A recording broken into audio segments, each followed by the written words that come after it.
আপনাকে যে যা বলে যেমন বলে শান্তি পাই, আপনি তাকে তেমন বলতে দিয়েন। তার বলাটা শুনে মুখ গোমরা করবেন না, হাসবেন, শুধু হাসবেন। যদি জিজ্ঞেস করে আমি তোরে বকলাম, বকা দিলাম, মন্দ বললাম, তুই হাসলি কেন, আপনি শুধু এতটুকু বলবেন, এই অশান্তিময় পৃথিবীতে কেউ কারো শান্তি এনে দিতে পারে না।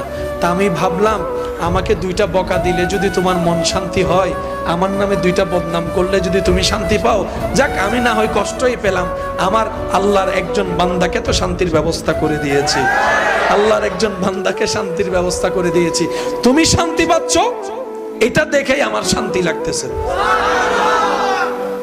মনে থাকবে ইনশাআল্লাহ। একটু কঠিন, কিন্তু বিশ্বাস করেন উত্তর দেওয়ার চাইতে বড় মজা হচ্ছে চুপ করে থাকা। প্রতিশোধ নেওয়ার চাইতে বড় মজা হচ্ছে ক্ষমা করে দেওয়া।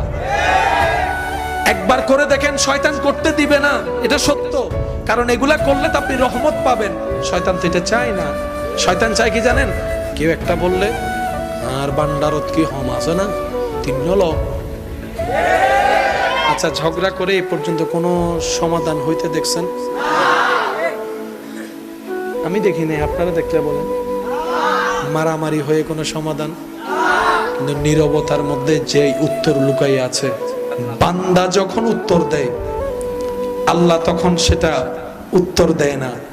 আর বান্দা যখন রবের হুকুমের অপেক্ষা করে ধৈর্য ধরে চুপ করে থাকে, আল্লাহ সময় মতো ফেরেশতা দিয়ে উত্তর দিয়ে দেয়।